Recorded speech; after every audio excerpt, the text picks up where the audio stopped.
What's going on, everybody? This is Jordan McCabe, and this is episode 1 of the Jordan McCabe podcast. I know everybody's podcast is named their name and then podcast at the end, so that's subject to change. So reason I'm doing a podcast is because I've kind of tried to expand, my own brand, my own image, and tried to build that. You hear people say it all the time, like, in this day and age, it's really important that you are building your brand and constantly growing whatever it is you want to do, your passion. So for me, that was trying to get out of my comfort zone a little bit, and that landed me right here.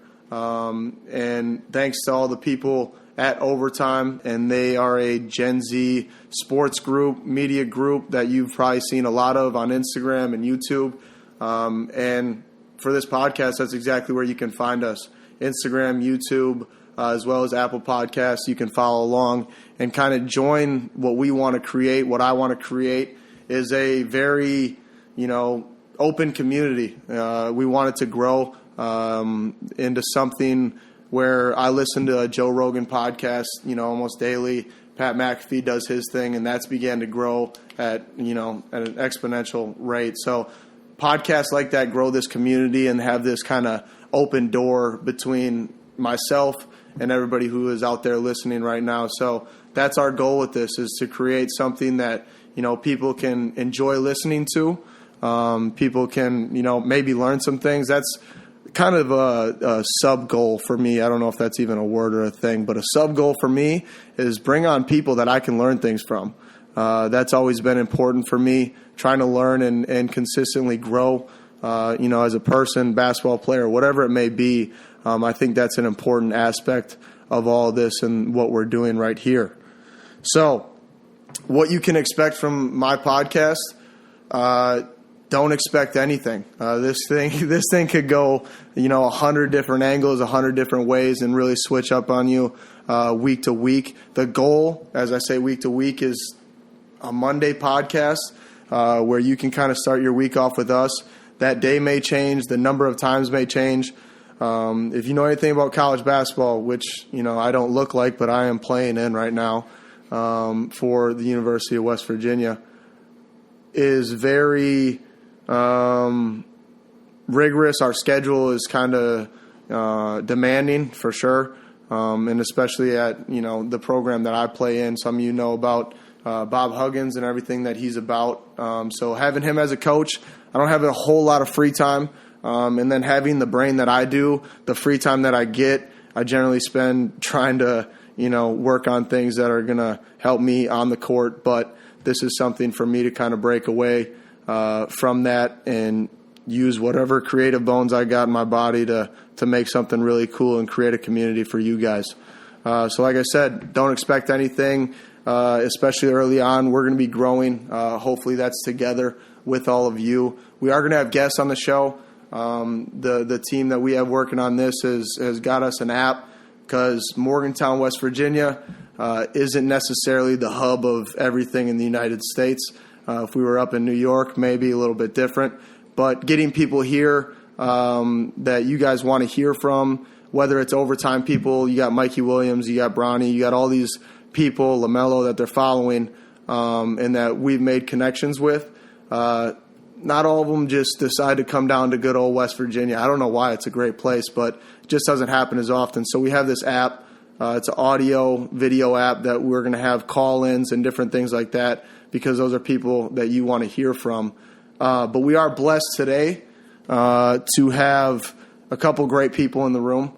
Everybody's great in here. Don't get offended by anything. But a couple great people from Overtime who I've talked about a little bit already. And like I said, you may know them from Instagram and all your socials. But our first guest ever on the Jordan McCabe podcast is Overtime Tom. Yeah, give it up. There it is.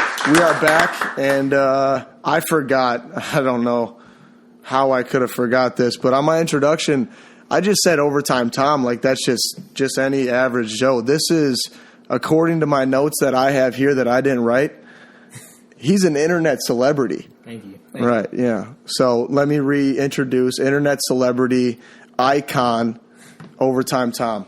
Thank you for joining us. Thank you guys. Thank you for having me. That's great. All right. I paid everybody to clap. Anyways, here we go. Well, why do you have me on first? Why do I have you on first? Honestly, I'm honored. No, I'm happy you're here. You texted me like you have been for the past 3 years.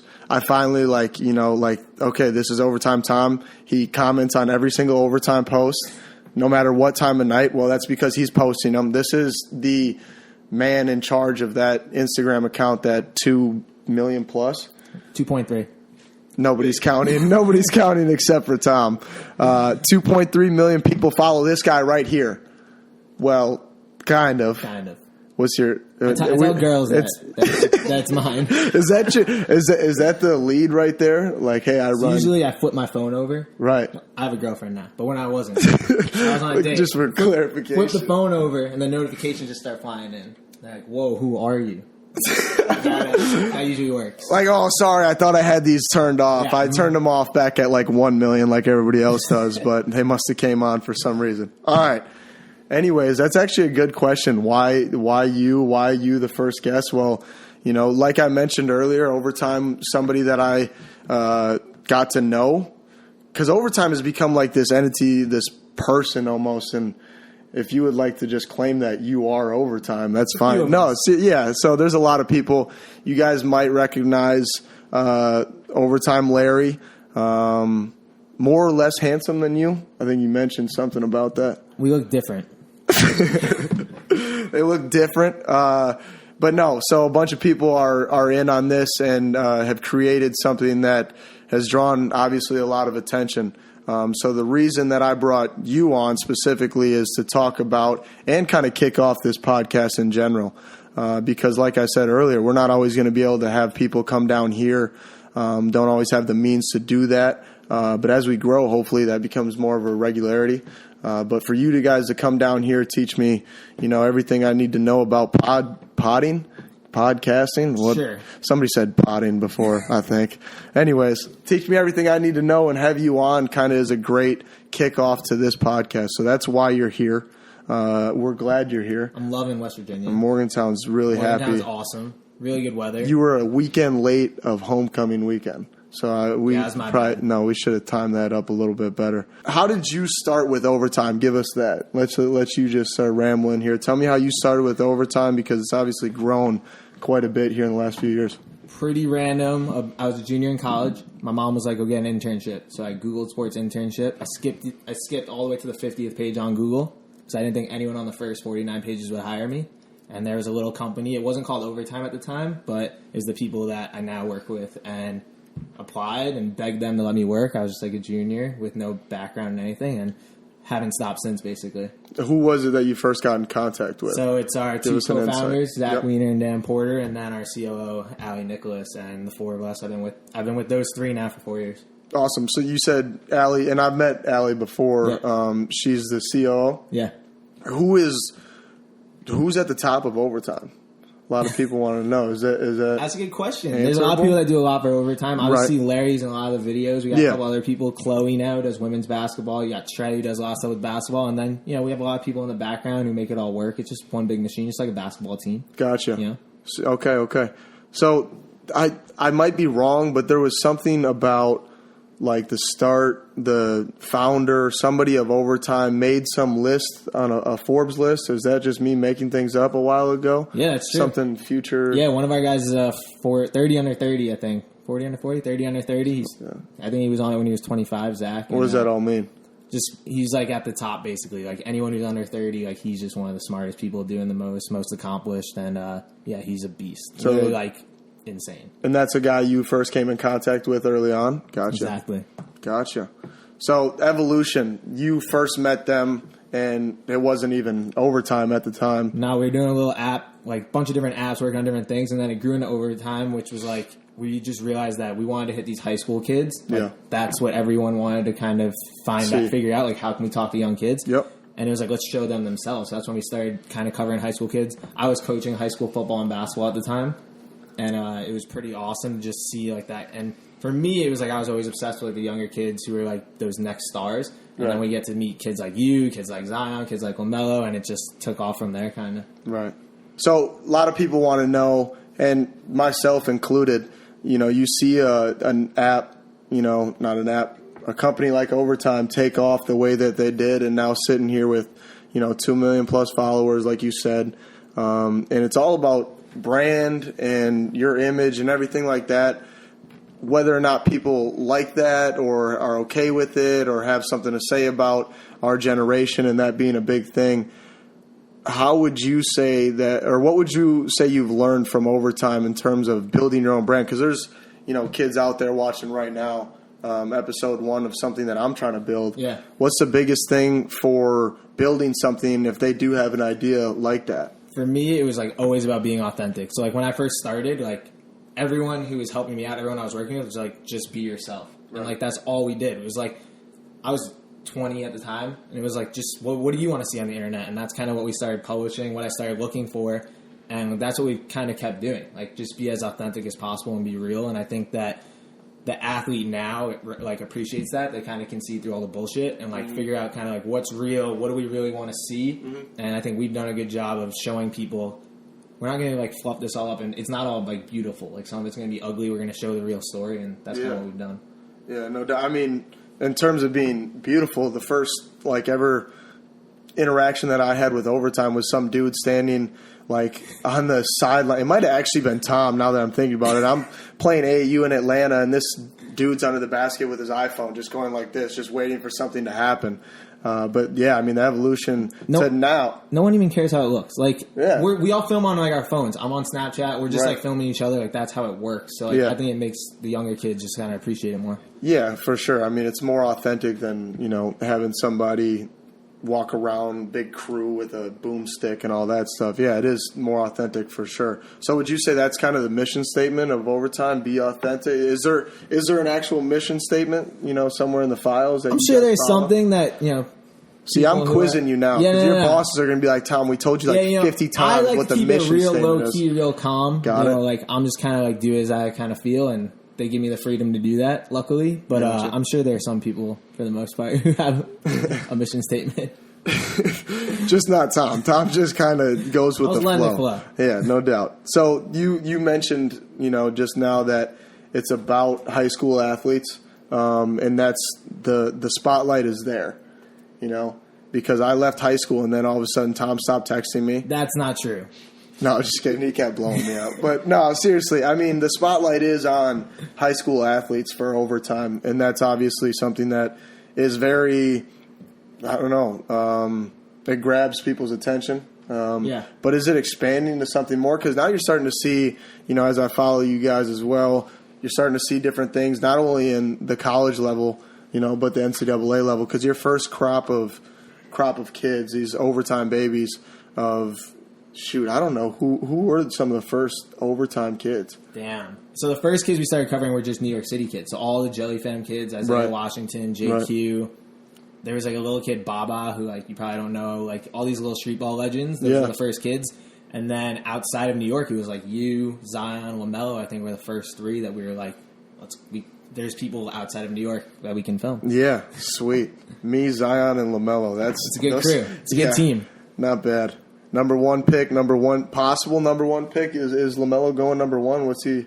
You're hoping he goes 3 to the Knicks. Is that the Knicks will have the number 1 pick and we'll draft LaMelo. I'm calling it right now. And when it happens, everyone has to apologize to me because I've been saying it for 4 years. You going to cry if that happens? I will be very excited. And you need LaMelo to turn that around. What's your team? What's that? What's your NBA team? I actually don't have an NBA team. I think that's more and more common, now as people start to, player-wise, for me. Just care about players. Just care about, players and games, and you'll hear people, I model my game after this guy or that guy. If I had to, I'm from Wisconsin, born and raised, kind of. I went to Seattle for a little bit and some other places, but I would say the Bucks if you forced me to choose. But yeah, no, I just follow players a lot of the times. So let's talk about a little bit the exposure and how that's changed. So you see, what's different between, we talked about that first crop of Overtime babies, and now you got Mikey Williams. Congrats, just hit 1 million on Instagram. That's pretty cool. So insane. 15 million followers. Oh, my goodness. I mean, how many you got? 200,000 some. That's good. Yeah, no, I remember when that happened to me. But that's my point. That's my point, though. That's my point is, like, we were in that first group of outside of New York kids that you guys followed, and, you know, that was, like, almost unheard of at the time for our age to have, you know, that kind of following because of, you know, people like Overtime. You know, there's been this kind of evolution of sports media and how they follow different kids. Like I said, Mikey's sitting at 1 million right now, followers on Instagram at 15 years old. Bronny, now 1 billion followers. Yeah, he's got 3-point-something million in, like, I think a month or something of being on Instagram. It's insane. I mean, the amount of exposure and stuff like that. How has that changed? Do you think it's good, bad, in between? Do you not have a, you know, stance on that? Well, because it's nuts for me to look at a kid, you know, like Mikey doing kind of what I did in terms of my relationship with Overtime and seeing, like, this kid's 15 years old with 1 million followers now. Yeah. What happens when he's, you know, 18 and killing high school basketball? Where's he going to be at? What's he going to do? Is it just a constant growth? I mean, there's more and more people getting on social media. It makes sense, right? Like, you had a lot of fame when you were younger, right? And there just wasn't social media around then. But think of the followers you would have picked up when you were first on the Ellen Show or when you were first kind of doing stuff at a really young age. Like, they got to do that, right? They got to get it right from the start. So he's been getting followers since he was 13, playing with Bronny, hanging out with LeBron, playing with all these other top kids. And they get it more than even we do. Like, they make sure that they shout each other out. They're tagging each other and things. All these kids, they, like, make sure that each other are getting more followers and more followers. So they really understand that they're starting to build something. They don't know where they're going to end up. They all have to be in the NBA, but they're building something now that will matter no matter what when they get older. So I think they just get it. And they're growing up with kids that are already on their social platforms, so they're already fans. So it's insane, though. They're like, they love these kids. Yeah, no, I mean the following that they're growing is truly just ridiculous. What about you? Like, you have a lot of followers, obviously. Like, is there a lot of pressure on you? Like, you post something, like, are you thinking about it? Like, how's that all work? No, I honestly suck. Like, at Instagram, I really do. Compared to my black and white for a while. Yeah, that's my in season thing. Yeah, it's super creative. I know, like, we're in the season. It's aesthetically pleasing. Brighter the better it performs. Really? Yeah. The brighter the better? So I'm just going in the complete opposite direction of where I should be? You might as well be posting, like, a black picture. Just like a blank. Yeah, so like I said, I suck, and Tom reiterated the fact that I'm not good at Instagram because I'm not all that concerned with it. I wish I was a little bit more. I wish I could, you know, I almost have to force myself to be more active, you know, on that platform because, I mean, it is a competition-based app. You know, everybody measures themselves, and that's part of, you know, the world we live in now is people are measuring themselves up against everybody else constantly. So for me, Instagram and Twitter and now YouTube, you know, getting into it, it's fun because I'm competitive. But I'm not all that because I have this kind of split world of I don't want to be looked at as a YouTuber. That's just not my goal, at least right now. I don't know where this is all going to go. My goal since I was 5 years old was to be the best basketball player I could possibly be. And God's like, you know, I wish you the best. So I'm going to give you 5'9" and super unathletic. You do your thing with that. So, I mean, that was my goal is to play in the NBA. Still is my goal to this day. You know, a lot of people didn't think I was making it to this, you know, level of basketball. So social media gives them that opportunity to say different things and do all that. So I have to be concerned with it, but not consumed with it, if that makes sense. Honestly, I wish somebody would just run hey, you run Instagram accounts, you can run mine from now on. I run about 9 accounts right now. Do you honestly?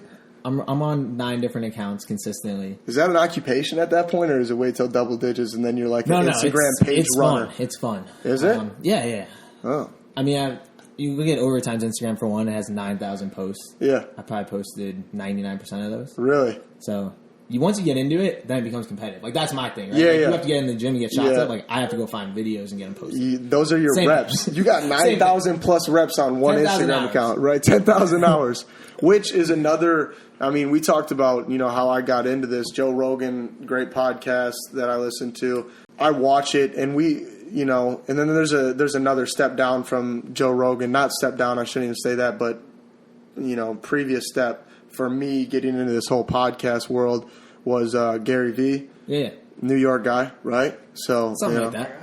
Yeah, something like that. I watched all his stuff.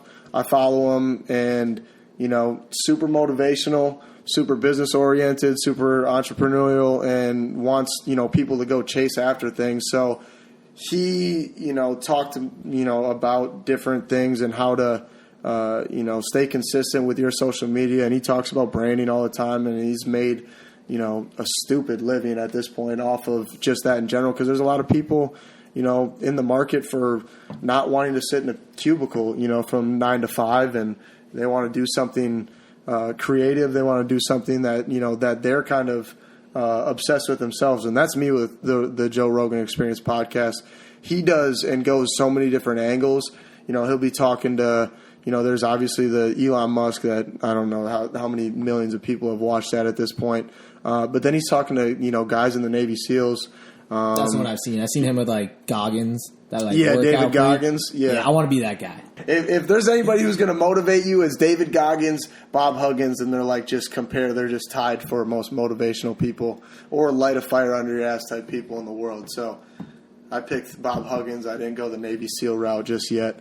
I'll do it if you do it. Really? Yeah. You think you'd last longer in SEAL training than me? I mean, I hope we would be working together on it. But I'm way too competitive for that. I'm making you ring the bell way before me. I guarantee I will make it. You guarantee you'll make it through? Have you ever heard these podcasts? That's my shit. Are you being serious? I know how impossible it is. These dudes are I broke both my legs and had to finish the rest of the 6 days, and they still kicked me out. I get it. I don't want to say, obviously it's impossible. I do think, I think you're similar to me. I think both of us could figure it out, right? We're going to work hard. We're going to get after it. I got your back, and you got mine, right? Yeah, I think it's a lot, I don't know. There's a lot of stuff that goes into it. There's a lot that goes into it. I need, a couple months to train. David Goggins, just show up at Morgantown. Me and Tom will be here. You put us through your version of Hell Week, and we'll see what happens. We'll film the whole thing. That's a different kind of Hell Week. I don't know about that one. Well, that's what he did. I mean, these dudes are different breeds. These are animals. Now, I'm, talking about this gets me going because I do love that kind of stuff. I've always been, my grandfathers were both military. But the whole kind of thing behind SEAL training and this upper echelon of just badass dudes like that. I mean, I'm super interested in that. Would love to sit here and talk with somebody that's, gone through that. No, Tom, not your, commute to here wasn't the same as Hell Week, so I'm not going to talk to you about that. I walked here from New York. No, but seriously, I mean, that's something that I want to, do is because Joe Rogan, like I said, his scope of people that he brings in, because he's just fun to sit down and talk with, and he's got his own thing going. That's the thing is nobody wants to sit here and listen to somebody who doesn't have some sort of unique experience. And when we sat down and talked on the phone, as a group a few weeks ago, my thing was, I have college basketball. That's what I'm doing. And that's a very untapped area of podcasts. I mean, there's not a lot of kids, 20 to, 23 talking, about what they're going through on a day-to-day basis. But it's intriguing. It's interesting because for me, high school basketball, doesn't compare in any way, shape, or form to what we go through on a daily basis. So, what was that biggest jump for you? Just are you hijacking my podcast right now? I gotta ask you some questions. It's like you work for a media company or something. No, I love it. Biggest jump, and we can get into this more, and we will, I'm sure, because it's in a lot of different facets of life. Biggest jump from high school to college basketball for me is this is now not just something you grew up with your buddies, wanting to win a state championship with, and everybody had fun and you grew together, and everybody knew kind of their role because you lived, around each other and stuff like that. I knew that what my role as a leader on a high school basketball team was going to be from the time I was in 5th, 6th grade. Now you get here, and as that leader, you'll hear a lot of people say this, but as that leader, now there's 12, 13 guys that were all that guy. Yeah. You know what I mean? So the biggest jump is to learn that this is, going to be a lot different. This isn't going to be, you think you went through it when you went through high school. You think you had tough days and lifting was hard and you were tired. And then you get here, and it's just a completely different level. So finding ways to push yourself harder than even the 12, 13 guys around you and everybody else at this level in the country in college basketball, that's the hardest thing to do. That's kind of something that's either in you or it's not. So that was important for me to realize early on was this is going to be probably the most difficult thing that I'm going to do in my basketball life. Now, professionally, there's different obstacles to get around.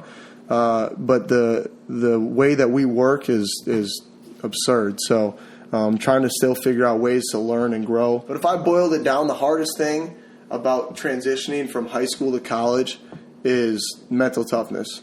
And that's super, super important. My dad preached it to me. That's probably why me and my dad didn't really get along, when I was younger, because he was super hard on me in that sense, because he knew what was coming. He knew my goals and aspirations, and I love him to death because of what he, did for me in that sense. But being mentally tough is what separates the good from the great at this level. Yeah. The level above it. So you can take it. Yeah, for sure. It doesn't matter. No, not at all. On you got it. You're fine. All right. yeah. That's another level. How's Jordan deal with Coach Huggins? It was great. He's an amazing, phenomenal, amazing player. I just sit there and try not to make any expression, because it's kind of like you call him Huggy Bear. Everybody calls him Huggy Bear. He's actually like a grizzly bear, and if you encounter a grizzly bear in the woods and you piss it off, I think you're supposed to stand still. It could be with dinosaurs or something, or T-Rexes. But I think you just you yell at bears, don't you? Yeah, don't yell at this bear. I learned that.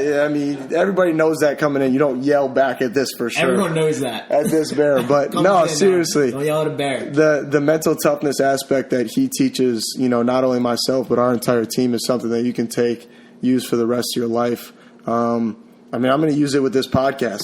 I know there's some kid out there sitting on his computer waiting for the first episode of the Jordan McCabe podcast and be like, this sucks, period. And I'm just going to have to be mentally tough enough. It's going to be a lot meaner than that. You know what I mean? Oh, yeah. No, trust me. I don't want to read through some of the requested DMs that I have. It's just part of, our world that we live in now. So that is what That'd be a good segment. We read bad DMs. That would be a great, like the mean tweets thing that they read. I got some bad ones. You do personally? Yeah. You want to talk about it? When he started threatening my mom, oh my goodness, not cool. Oh man, we do need to do SEAL training and then just show up at their doorstep. So, all right, we got a little sidetracked, but that's the goal of this whole thing, anyways. Bringing it back now to the company that you work for and obviously love, and that's what makes a company great. Is got a bunch of people that love what they're doing and are passionate about it. What's the end goal? I know you don't know the mission statement, but what's the end goal? What's the end goal for OT here? The end goal for OT is just one, we want to give Gen Z a whole platform where they feel like they can be connected to, have a community. It goes way past sports, right? Between merch, podcasts, doing different things with Gen Z that makes them totally feel like they have their own community and feel like they can be a part of something. And just make it as big as possible. There's so many different things we want to do. Obviously, the end goal, we have to make money at the end of the day and get acquired by a bigger company so we can do more things and get more resources. But the end goal for me is just keep creating the most positive community in the world. How big can we make it? How much can we put everyone together and really just make a dent in sports, but really just on all media? Right. When did that start? Because when you first started with not Overtime, whoever it was at that time, the app, when did it become a monetized group? When did that happen and how? It took off, but when do you know exactly when that happened? We first started getting bigger, I think, just as we started to cover more kids, started to do more things and get past just the highlights and stuff. So that's when we started to kind of realize how big it could get. I think at first there was I don't know how big this audience can be. It's high school kids. Who really knows how large it can get? Right. Then as we started to see these kids, yourself, other guys just pop up and get bigger and bigger, I think that's when we started to realize there was so much more that we could do. And honestly, I think through the Instagram, you could feel the community. Kids really loved what we were doing, and they felt like they were talking to their friends, felt like they had somewhere that they can go and express themselves. Right. And I think that's when I started realizing that. I think that was probably 2 summers ago, your senior year, you're going into your senior year playing AAU basketball. You were in Vegas. I think LaMelo was in Vegas. Zion was in Vegas. And we shot so many different things and got to meet so many people because we were doing everything from New York. So to go out to Vegas and meet like all these fans and start to give away some merch and meet all these players and realize that we were making a dent, like that's when it was really, really big. Yeah, no doubt. You know, I do. I remember that. You know, Vegas. I think. Yeah, you had to finish your overtime challenge. Do I have to finish it? No, you had to. That's why we came out there. Yeah, that's right. You were like that's missing right. a scene. Yep. First ever overtime challenge. Yeah, no, Big deal. first ever. Yeah, I do have that claim to fame. Should put it in my bio, actually. But no, it was cool. Vegas was pretty awesome. You know, Zion and LaMelo were playing against each other. So there was like 4.5 million people watching that game, and the fire marshal kicked everybody out. And then as they were walking out, they were like, "Hey, who's that little white kid over there?" He's like, "Oh no, he was on Ellen when he was like 6. Let's go watch him." So that was we kind of got the trickle down. Have you spoken to Ellen lately? No, I love her. Oh, she's great. I love Ellen so much. With the LaMelo stuff, yeah, like it's a LaMelo overload, but a very reasonable and understandable overload of a guy that a lot of people love to watch. So what's your say? Is that like purely you, or is that like a group like, hey, we're really going to cover LaMelo? It was definitely me early on. I think that everyone's kind of joined forces, but like Tom started it. Tom's like, I got this great idea, guys. No, it wasn't a great idea. We started posting them, and it was like 5x performing everything else. Like everything I do is about how many views our videos get. Right. Like I want to show love to everyone. Everyone like do everything the right way. Yep. But at the end of the day, it's like how many views can each video get? And like LaMelo just like outperformed everyone by so much. So I started being like, we'll just see how far this can go. And like we would push the envelope so far, and it didn't matter. Like people just wanted to keep seeing him. Yeah. And it hasn't slowed down at all. Now it's been 2.5 years that we've been doing it with him, and like he just does great. So and he's a great guy. He's awesome. No, he's a cool dude for sure. Are you super big into insights? You know, with all that stuff, how many interactions and all that stuff. Tell me about your job at Overtime. What do you do? So I run our social, right, and that kind of puts a lot together. So we have we have all the platforms, of course. So I run the main Instagram account with Overtime. Did you ever in a million years think that? How old are you right now? 25. 25. You'd be like, for my job, I'm going to be running an Instagram account. Because it was crazy. Because I was an intern, and we had a Twitter account, and Zach, who's our co-founder, was like, anyone want to run NBA Twitter tonight? It was like the NBA Finals. We had like maybe 1,000 followers. And I was like, I have a personal Twitter. Like, sure. And I posted 1 or 2 things. Got like 11 retweets. And I've been posting a social ever since. I didn't even have an Instagram. Like, really? I was doing no social media. Oh my gosh. And then just haven't stopped ever since. I think it's like 1,200 straight days I posted to our Instagram. Posted that. So it's been fun. But no, I was like, I'm going to play sports as long as I can. Yeah. And when I'm done with that, I'm going to coach sports for as long as I can, and that's all I'm doing. So you said you coached high school football, high school basketball? I played basketball and football in college. Then I went to Where at? In New York. Where at? Give him a shout out. John Jay High School, Cross River. Then I went to Springfield College in Mass, played basketball for a year. Gotcha. And I was like, I'm done playing. I really want to get into coaching. My dad was a coach. It's all I ever wanted to do. I actually liked coaching more than playing. Really? Like I would always do it growing up. And then I started coaching high school football and basketball while I was in college. And also started my own AAU program, had 3 teams traveling all over the place. And then just got involved with Overtime and kind of put that all to the side and found a new passion.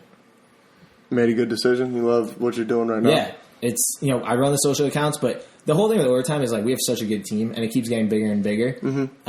And everyone's just so nice. Like, it's insane. Like, it's pretty hard to meet just great people nonstop. Yeah. Everyone I work with is like my best friends. They're so awesome. They work so hard. And the coolest thing is like everyone's working nonstop, but if one person needs help or something, everyone drops what they're doing to help that person. It's like it's a really cool team and like a family. It's insane. So do you, because I see the interaction between the Overtime, the official Overtime Instagram page, and just any like kid, the favorite comment's got to be, I bet Overtime won't reply to this. Yes. Or them just talking shit about Overtime in some way, shape, or form, trying to get you to shoot back at them with the Overtime account. Talk to me a little bit about that and how you've kind of created and generated this. Because now you see a bunch of other people doing it. Everyone does that now. Is this another Tom just brilliant light bulb idea? Like, where'd you get that idea What it was from? is like we started applying here and there. It was myself and Allie, who I mentioned before we met, and we started applying here and there. And like we would mostly just keep it positive, like doing some nice stuff here and there, give away a shirt, talk to a kid, ask how his day's going, roast him once in a while. And then Trey, who you guys see sometimes, he started working overtime, and he got involved, and all of a sudden he started roasting kids. And at first I was like, yo, man, like I don't think you should say that to like a young kid. And then people just loved it. And they were dying for it. So he does most of that commenting now, and he just destroys people. And I hop in there once in a while just, give myself some clout. But he'll comment and stuff, and like it's just so, I love that I think ashamed of that. No. It makes it feel more personal, right? Yeah, like 100%. You're having a conversation with overtime. It doesn't feel like a wall. No, yeah. And that's obviously, I don't know if it's a business strategy you learned or, like you said, just kind of adapted over time. Jordan's on Instagram instead of talking to me. Yeah. I probably want to do the What was same I saying? We were talking about people replying to the comments. Do you have an addiction to Instagram? Because you just said, like, I wish I was on Instagram right now. Would you say? I mean, you just told me you posted for 1,200 days straight. It's a competitive thing. It's a competitive thing. Like, Got it. I want to be the first person to post everything. I want to do the best. I want to have the best caption. I want everything to look the right way. So it's mostly competitiveness for me. That's crazy. Yeah, no, but this is just an example. On Overtime's Mikey Williams, that video.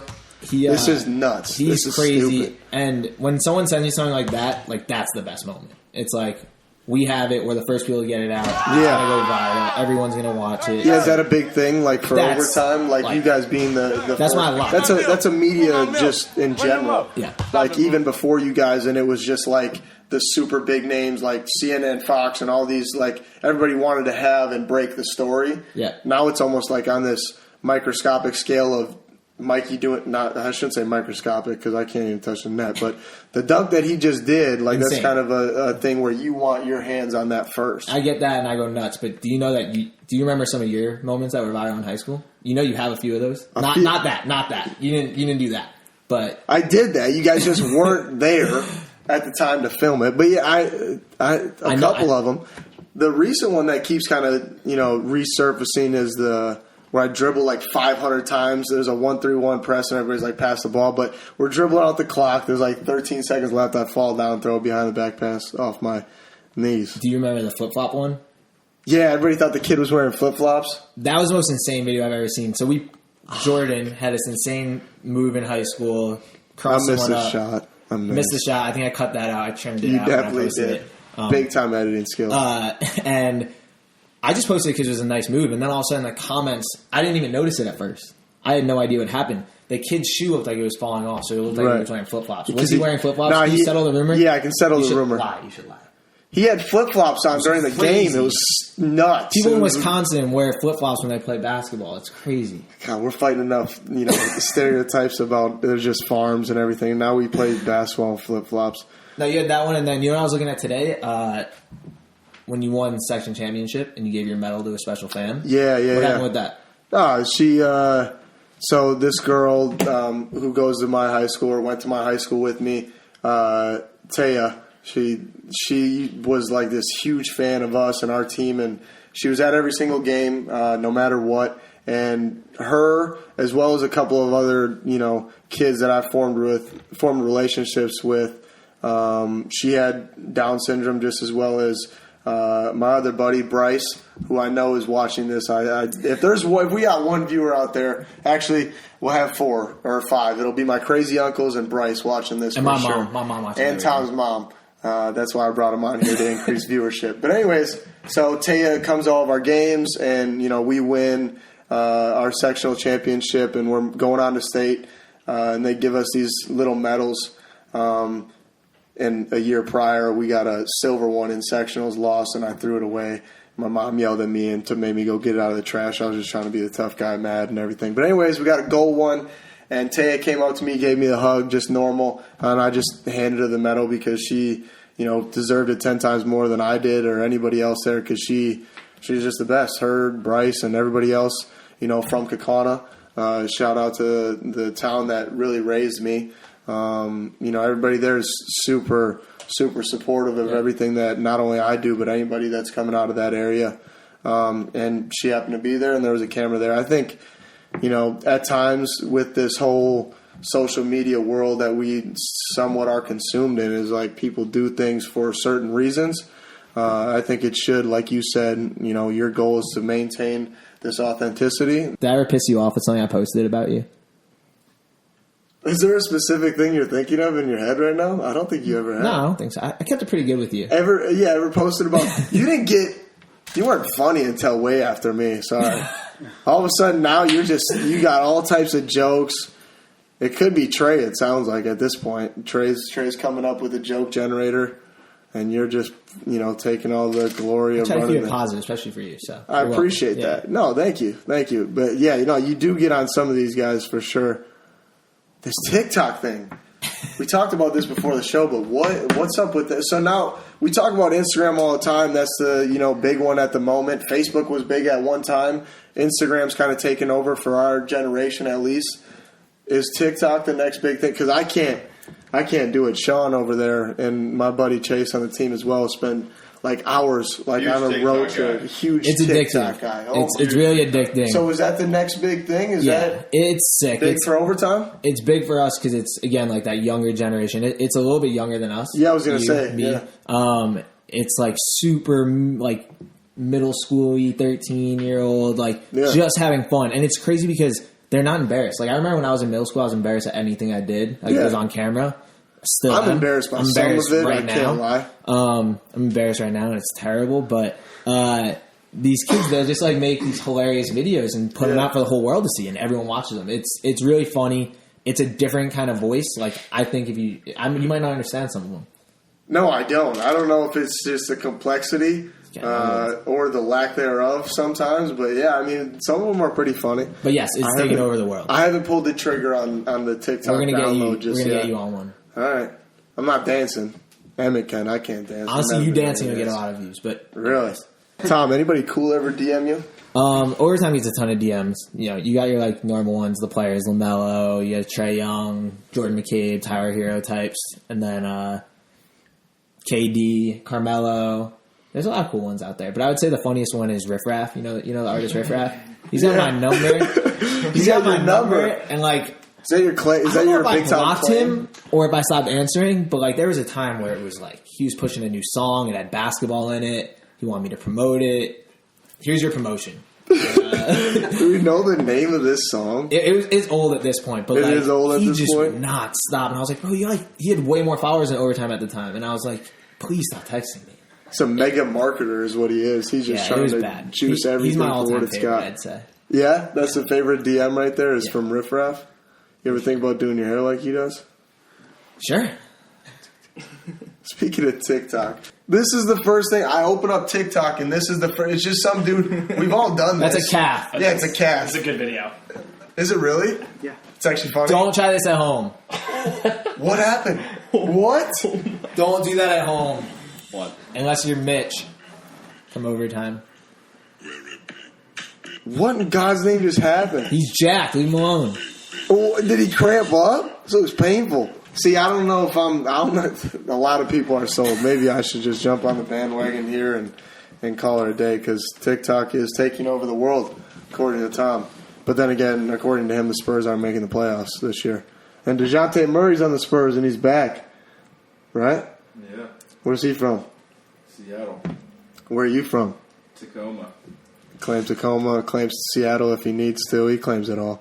But yeah, no. I'm not sure about all the Tom's takes, but TikTok's taking over the world, and I'm probably going to get on it. And that's pretty much it, folks. They've tried to cut us off 6-7 times at this point. All right, guys, shut up. Let's just shut it down for the day. We're starting to get things we can't even put in this podcast. You guys are off the rails at this point. Appreciate you, Tom, for making the trip down to Morgantown. It's been an absolute blast sitting here talking to you and experiencing my first hosted podcast. Is this the first podcast you've ever been on? No. It's not? Not that special.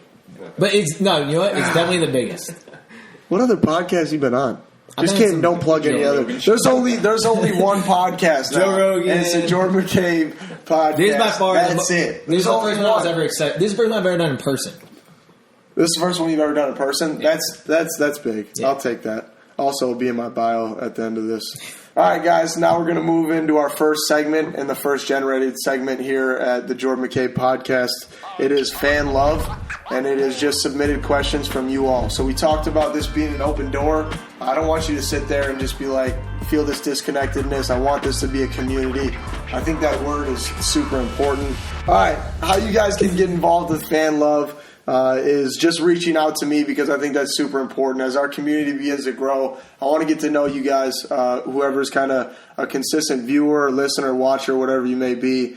Reach out to me with any questions you have. Like I said, it's a semi-unique position that I'm in, being a college basketball player. Whether or not you're a avid sports fan, big basketball fan, or none of the above, doesn't really matter. If you have any questions, please feel free to reach out on my Instagram, Twitter, YouTube, any of my socials, as well as Ask Jordan at itsovertime.com. Submit your questions, and then every week that we post our video and post our podcast, you'll have a chance for a little bit of a shout-out like we're going to get to here, and then an answer to that question that you have for me.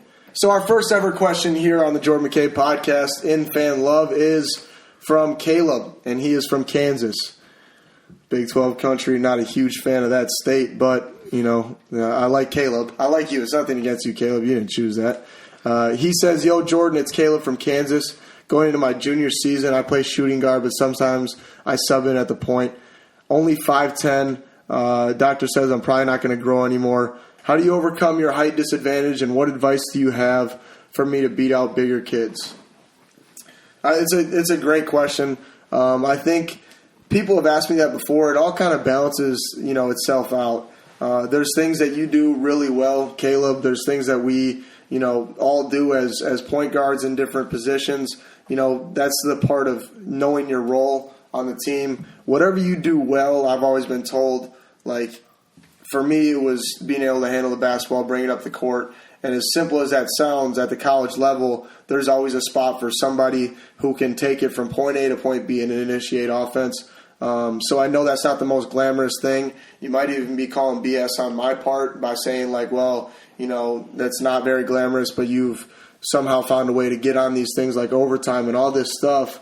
But it's true. My job is very, very easy. I bring the ball at the court, I start our offense, and I try to stay out of the way of the guys that can really score the ball at this level. So for you, I'm not saying take that same approach because it's different for everybody.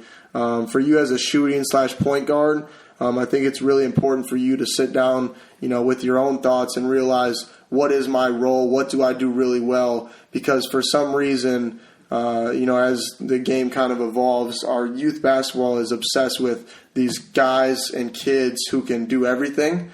And that's awesome, but that's a very, very small percentage of people. And I can already tell you, I had to figure it out at 5'10", and you at 5'10", that's not us. So figure out what you do really well, figure out how to help your team win, and let everything else kind of take care of itself. Moving on, question number 2. Appreciate the submission from Caleb there. Next question we have is from Sam from McCook, Nebraska, and he wants to know who my favorite players are. Well, Sam, the biggest thing for me is that there's 2 parts of this whole thing. There's the entertainment value. That's what gets a company like Overtime to blow up, because kids do love watching and being entertained by certain players. For me, I like watching a different side of it, being obsessed with the game of basketball and everything, all the little ins and outs of being a point guard in specific. Steve Nash is somebody that I try to model my game after, so he becomes at the top of my list for my favorite player. But yeah, find players. If you're asking, for that reason, like who should I model my game after, go look yourself in the mirror, because that's what I did. And, Tom's actually not completely off on that. It's, 2 players in John Stockton and Steve Nash with similar heights and athletic sets that I can model everything that they do as, the greatest in their position to do what they do. And that's my goal. Find those people that resemble you and go chase after what they did and do it even better. All right, guys, that's a wrap. I appreciate you tuning in to episode 1 of the Jordan McCabe podcast. Like I said, that can change as a title. Everything can change around here. We might be taking this camera on the road during the season, doing all sorts of crazy stuff. So I really appreciate you guys tuning in and watching with us. I'm excited to see where this goes and how this takes off. and watching our community kind of grow. Each week I want to try to end with a little something, for you, depending on where you're at in your life, what your goals are. I think that's a very, very big thing, is find out what those goals are, find out your purpose, what gets you up every day, whatever motivates you. And I'm going to try to give you something that maybe I can relate to myself for you to take into your daily life. I watched something today on Instagram. It was a short video by a guy named Jocko, who I don't know if any of you know him, but he's a bad dude. Bad isn't good. He's just really hard. He has his own podcast that he's grown, which is ridiculous, a couple thousand followers on Instagram. But anyways, Jocko's talking about everybody likes to tell you, do what makes you happy. I wanted to try to relay this message. I'm kind of biting off what he did today.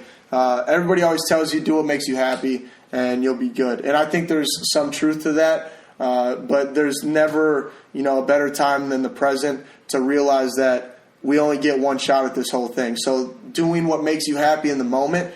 He said something that resonated with me because I have a sweet tooth. He's like, a piece of chocolate cake will make me happy in the moment. All right, sleeping in an extra 45 minutes a day will make me happy in the moment.